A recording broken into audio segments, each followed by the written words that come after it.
3 বছর পর বার্সেলোনার ন্যু ক্যাম্পে ফিরছেন ফুটবল জাদুকর লিওনেল মেসি। বার্সা ভক্তদের জন্য যা দারুণ এক সুখবর।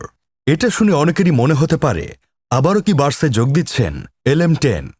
কিন্তু না, এবার ন্যু ক্যাম্পে ভিন্ন রূপে দেখা যাবে বিশ্বজয়ী মেসিকে। প্লেয়ার হিসেবে নয়, পুরনো ডেরা আসছেন অতিথি হয়ে। আগামী 29 নভেম্বর বার্সার 125তম প্রতিষ্ঠাবার্ষিকীতে নিমন্ত্রণ পেয়েছেন তিনি। আর্জেন্টাইন বিশ্বকাপজয়ী তারকাকে স্বয়ং আমন্ত্রণ জানিয়েছে বার্সা সভাপতি হুয়ান লাপোর্তা। বার্সা সভাপতির ডাকে সাড়াও দিয়েছেন মেসি। সেটি হলে প্রিয় তারকাকে আরও একবার ক্যাম্প ন্যুতে দেখা সৌভাগ্য হবে কোটি কোটি ভক্তের। বিশ্বকাপ বাছাইয়ে পেরুর বিপক্ষে বছরের শেষ ম্যাচ খেলে ফেলেছেন তিনি। মেজর লিগ সকারে ইন্টার মায়ামি প্লে অফ থেকে ছিটকে যাওয়ায় অবসর সময় পার করছেন LM10।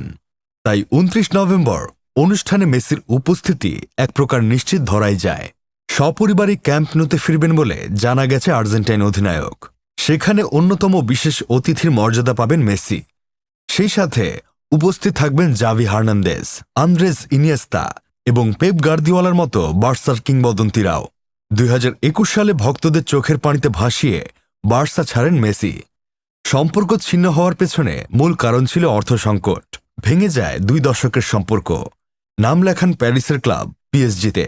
এরপর ইউরোপের পাঠ চুকিয়ে পাড়ি জমান মার্কিন মুলুকে। বর্তমানে যুক্তরাষ্ট্রের ক্লাব ইন্টার মায়ামিতে খেলছেন আর্জেন্টিনার বিশ্বকাপজয়ী মহাতারকা। Sports desk, Sadman Sakib, Bangladesh news today.